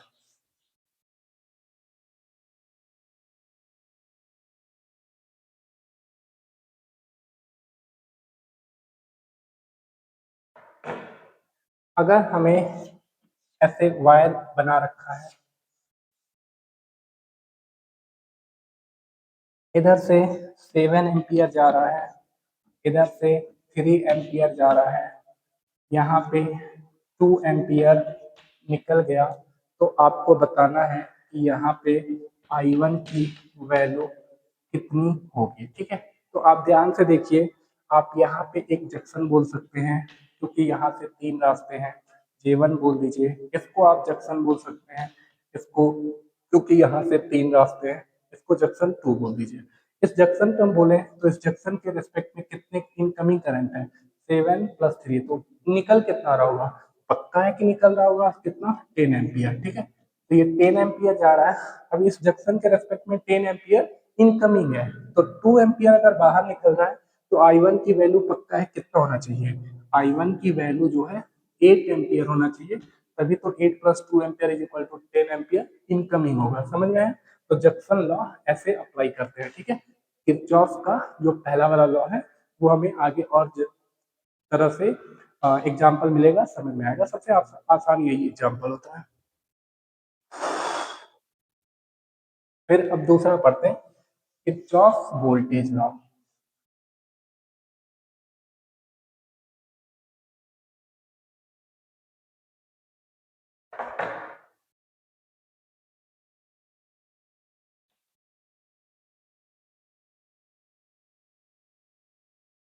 ठीक है, हेडिंग डालिए और इसके नीचे स्टेटमेंट लिखिए।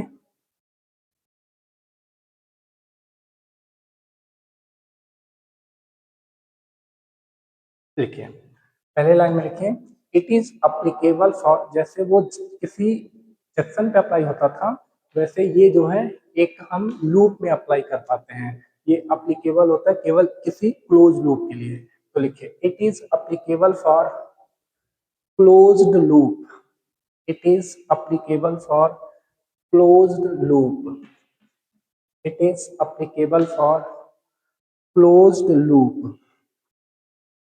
ठीक है, दूसरा लाइन लिखिए, it states that it states that it states that in any loop, in any loop, it states that in any loop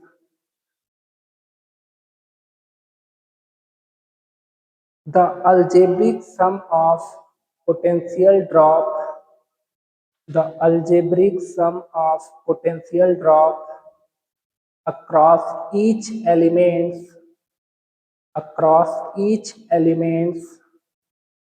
must be equal to zero, must be equal to zero, must be equal to zero.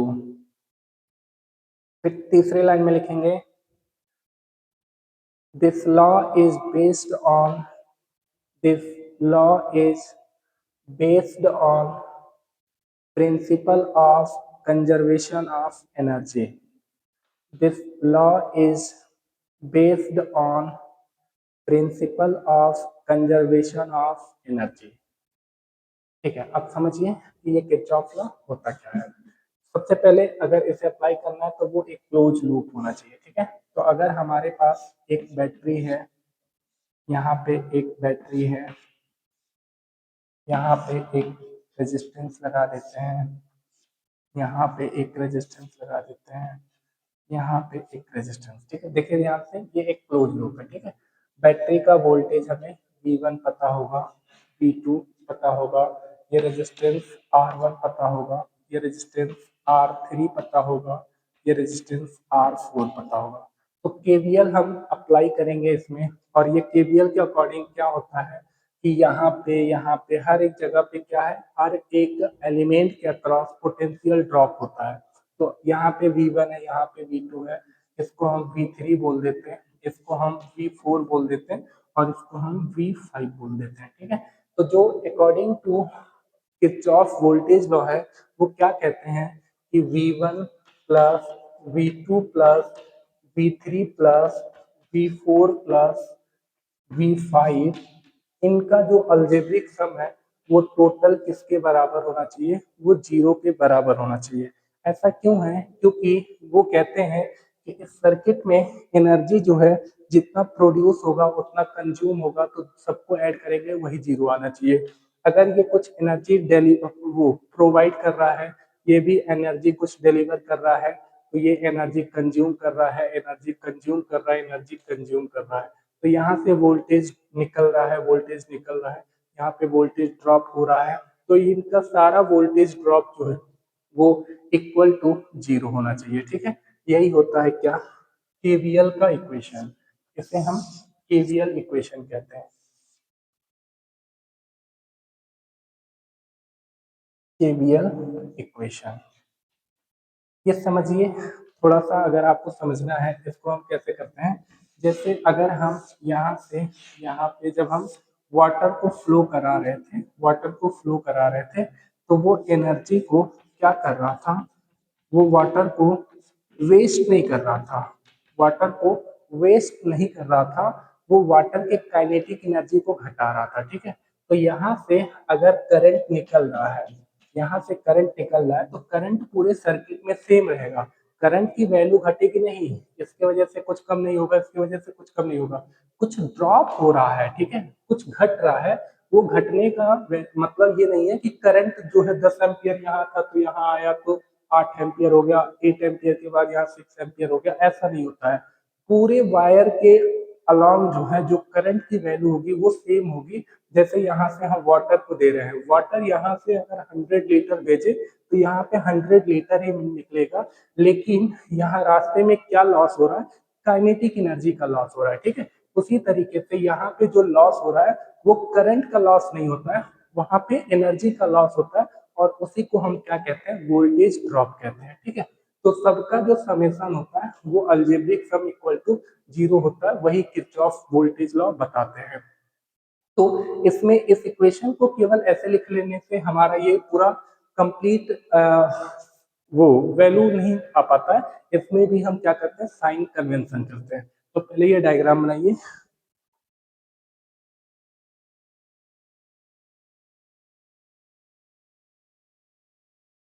वो sign convention अभी हम पढ़ते हैं, पहले हम एक line जो लिखवाए एनर्जी कंजर्वेशन उसे समझ लेते हैं। ठीक है, V इज इक्वल टू डब्ल्यू बाई क्यू होता है, ये हमें इलेक्ट्रोस्टैटिक में बताया जाता है। ठीक है, तो अगर ऐसा है तो V1 की जगह क्या लिखेंगे, W1 by Q1 plus W2 by Q2 plus W3 by Q3 plus W4 by Q4 plus W5 by Q5 is equal to 0।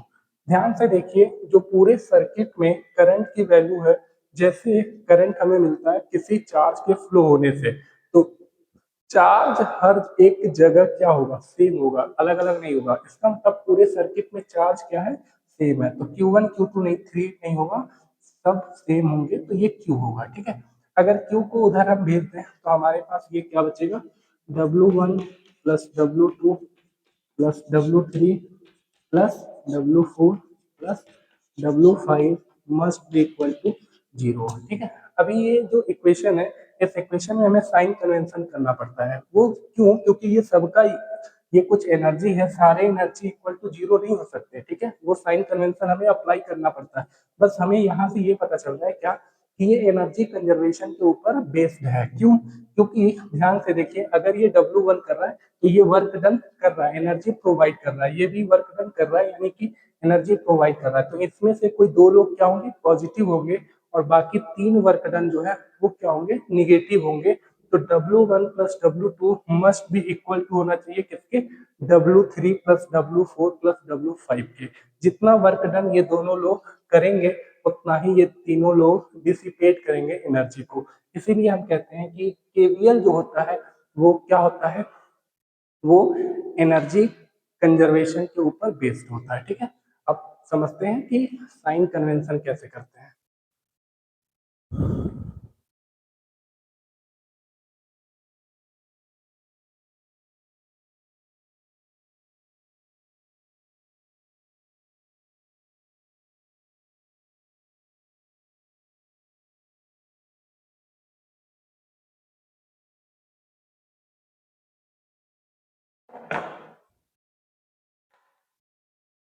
ठीक है, साइन कन्वेंशन हमें इसलिए जरूरत पड़ता है क्योंकि कोई वर्क डन कर रहा है और कोई एनर्जी को डिसिपेट कर रहा है, प्लस इस करंट की वैल्यू जो है पता नहीं किधर फ्लो कर रहा है, क्लॉकवाइज में या एंटी क्लॉकवाइज में।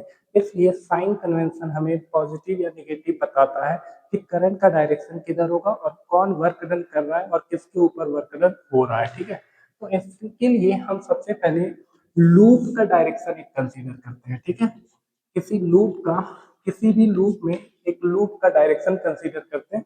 वो लूप का डायरेक्शन और करंट का डायरेक्शन, ये दोनों लोग अलग हैं। करंट ऐसे फ्लो कर सकता है, और लूप का डायरेक्शन हम इसलिए लिखते हैं क्योंकि हमें इक्वेशन, केवीएल इक्वेशन लिखना है, तो हर एक एलिमेंट के अक्रॉस क्या करना है, वोल्टेज ड्रॉप लिखना है। तो आप यहाँ से ऐसे चल सकते हैं, शुरू कर सकते हैं, या फिर यहाँ से ऐसे शुरू कर सकते हैं। तो आप चल रहे हैं कि नहीं चल रहे हैं, क्लॉकवाइज या एंटी क्लॉकवाइज सेंस में चल रहे हैं, तो वही सेंस आपका ये लूप का डायरेक्शन है। ठीक है, लूप का डायरेक्शन और करंट का डायरेक्शन दोनों अपोजिट हो सकता है, आप कुछ भी ले सकते हैं अपने कन्वीनियंस के अकॉर्डिंग। ठीक है, लेकिन मेरा हैबिट है कि हमेशा जिस डायरेक्शन में करंट को फ्लो कराते हैं, अज्यूम करते हैं उसी डायरेक्शन में लूप का डायरेक्शन कंसीडर करिए। ऐसा करने से हमारे इक्वेशन में बहुत कम निगेटिव दिखाई देगा। जितना कम निगेटिव दिखाई देगा, एरर होने के चांसेस उतने कम होते हैं। कुछ भी आप कर सकते हैं, लेकिन हैबिट है मेरा कि करंट का डायरेक्शन और लूप का direction most of the time हम क्या लेते हैं, सेम लेते हैं। ठीक, अब समझिए साइन कन्वेंशन, इसका छोटा सा हेडिंग डालिए, साइन कन्वेंशन।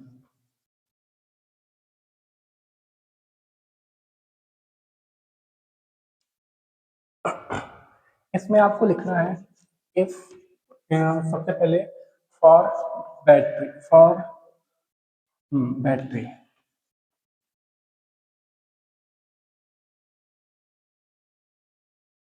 लिखते जाइए, अभी इसको आगे एक्सप्लेन करते हैं। इफ पॉजिटिव टर्मिनल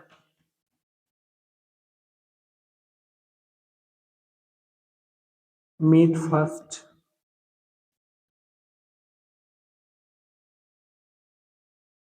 अब आपको पॉजिटिव लेना है।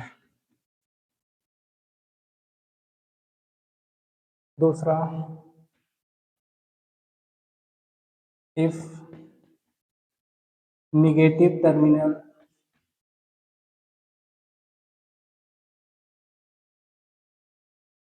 meet first,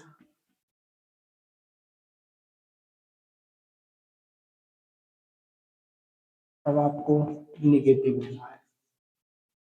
नोट करिए इसको, आगे और बताते हैं।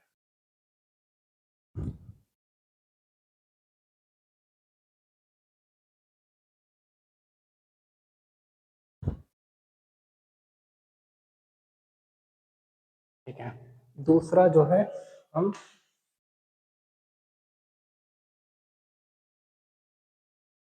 For resistance, for resistance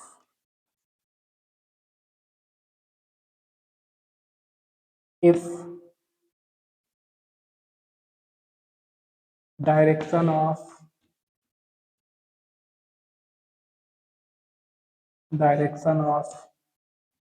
loop and current are same, तो आपको पॉजिटिव लेना है। अभी इक्वेशन लिखेंगे, समझ में आएगा, बस नोट करते जाइए। इफ डायरेक्शन ऑफ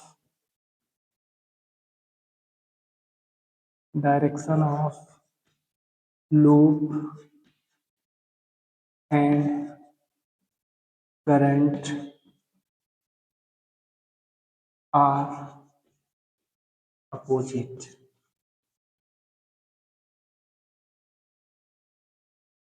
तब आपको निगेटिव लेना है। ठीक है, इसको लिखने के बाद अगर आप सोच रहे होंगे, तो अगर आप पहले से पढ़े होंगे तो आपको हो सकता है कि मेरा ही कन्वेंशन मिल रहा हो, या फिर लग रहा है कि उल्टा बता रहे हैं। ठीक है, दोनों लोग सबका सही है, ठीक है, लेकिन आप हैंडल कैसे करते हैं वैसे डिपेंड करता है। तो ये जो हम इक्वेशन लिखे हैं, जो भी लिखे हैं, वो उल्टा नहीं लिखे हैं, सीधा लिखे हैं, लेकिन ये हमारा हैबिट है, ऐसे ही लिखते हैं। तो इसमें हमें बहुत कम एरर, हमें इक्वेशन लिखते टाइम होने के चांसेस बहुत कम होते हैं। तो समझिए ये साइन कन्वेंशन का मतलब क्या है। एक एग्जांपल लेते हैं, उसी के थ्रू हम समझाते हैं, लेकिन पहले अगर हम इस इक्वेशन को इसमें अप्लाई करें तो हम क्या लिखेंगे वो समझिए। जैसे हम सीधे सीधे क्या लिखे थे, v1 plus v2 plus v3 plus v5 equal to 0 लिखे थे, ठीक है। लेकिन अगर हम यहाँ से शुरू करते हैं, ऐसे ऐसे इधर से ऐसे चल रहा है, तो देखो ध्यान से, लूप के डायरेक्शन में चल रहा है और करंट उसी के डायरेक्शन में है। तो अगर हम ऐसे चल रहे हैं तो हमें सबसे पहले क्या मिल रहा है, बैटरी का निगेटिव टर्मिनल मिल रहा है। तो बैटरी के केस में जब हमें निगेटिव टर्मिनल मिलता है तो उसे हम क्या कहते हैं, उसे हम V1 जो लिखेंगे वो माइनस में लिखेंगे, ठीक है। फिर यहाँ पे हमें V3 मिलेगा, V3 मिल रहा है, तो देखो ध्यान से, लूप का डायरेक्शन, यानी कि हम चल रहे हैं, लूप का डायरेक्शन और करंट का डायरेक्शन सेम है, इसलिए यहाँ पे प्लस आएगा। फिर यहाँ पे अगर हम देखें तो लूप का डायरेक्शन नीचे और करंट का डायरेक्शन भी नीचे, इसका मतलब प्लस का V4 लिखेंगे, प्लस का V4, ठीक है। उसके बाद जब हम रेजिस्टेंस में चल रहे हैं तो लूप का डायरेक्शन भी इधर और करंट का भी डायरेक्शन इधर, यानी कि प्लस का V5 लिखेंगे। और यहाँ से जब हम इधर चल रहे हैं तो बैटरी का निगेटिव टर्मिनल मिल रहा है, इसका मतलब माइनस का V2 लिखेंगे, और ये सारे इक्वल टू क्या होंगे, 0 होंगे। तो इसका मतलब हम लिख सकते हैं V1 plus V2 is equal to V3 plus V4 plus V5, ठीक है। तो अब ये इक्वेशन कंप्लीटली सही है, क्योंकि इसमें हम क्या किए हैं, साइन कन्वेंशन भी अप्लाई कर दिए हैं, ठीक है। अगर साइन कन्वेंशन अप्लाई कर दिए तो टोटल देखो, ये दोनों लोग क्या कर रहे हैं, एनर्जी को सप्लाई कर रहे हैं, तो ये सप्लाई करने का एनर्जी मस्ट बी इक्वल क्या होना चाहिए, डिसिपेट करने वाला एनर्जी, ठीक है। तो ये इक्वल है। अब हम एक एग्जांपल से समझते हैं, वो एग्जांपल हमें पूरा क्लैरिफाई कर देगा कि ये केवीएल हम कैसे अप्लाई करते हैं।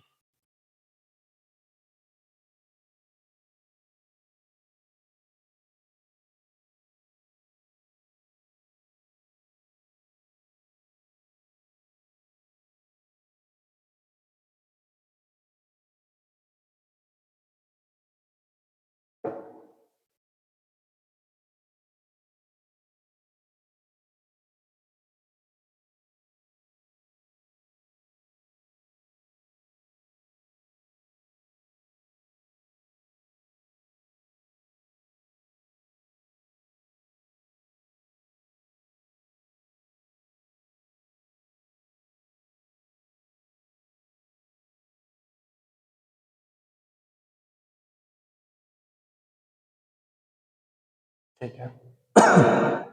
ये हमारे पास सर्किट है और आपको क्वेश्चन लिखना है क्या, find the value of current in the given circuit.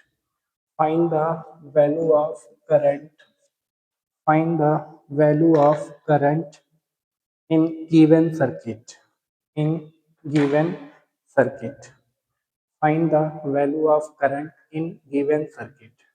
ठीक है, अब हमें करंट की वैल्यू निकालना है। तो अज्यूम करिए कि करंट किधर, करंट ऐसे भी फ्लो कर सकता है, करंट ऐसे भी फ्लो कर सकता है, हमें नहीं पता है। ठीक है, तो हम क्या अज्यूम कर ले रहे हैं कि करंट जो है ऐसे फ्लो कर रहा होगा।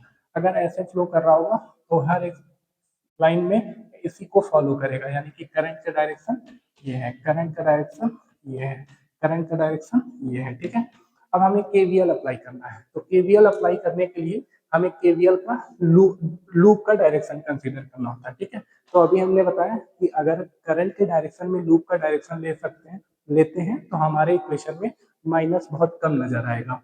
वो उससे अपोजिट भी ले सकते हैं, वो हम आगे के लेक्चर में आपको एग्जांपल कराएंगे, तो हर एक काम करा के दिखाएंगे कि ये भी करेंगे तो भी आंसर आएगा, नहीं करेंगे तभी आंसर आएगा। ठीक है, तो अगर हम यहाँ पे देखें तो लूप का डायरेक्शन ऐसे ले लेते हैं। ठीक है, लूप का डायरेक्शन ऐसे, और हमें सर्किट में जब केवीएल अप्लाई करते हैं तो हर एक एलिमेंट के अक्रॉस पोटेंशियल ड्रॉप पता रहना चाहिए। नहीं पता है तो अज्यूम करना होगा। ठीक है, तो यहाँ पे पोटेंशियल ड्रॉप पता है, यहाँ पे पता है, यहाँ पे नहीं पता तो V1 लिख दीजिए, यहाँ पे नहीं पता तो V2 लिख दीजिए, यहाँ पे नहीं पता तो V3 लिख दीजिए।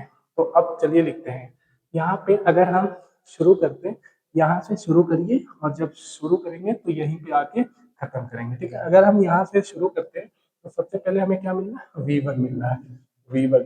ठीक है, तो ध्यान से देखिए, ये जो V1 है वो हम करंट का डायरेक्शन और लूप का डायरेक्शन दोनों का सेम है, इसलिए प्लस का V1 रहेगा। ठीक है, इधर हम चल रहे हैं तो बैटरी का पॉजिटिव टर्मिनल पहले मिल रहा है, इसलिए क्या रहेगा, प्लस का 20 लिखेंगे।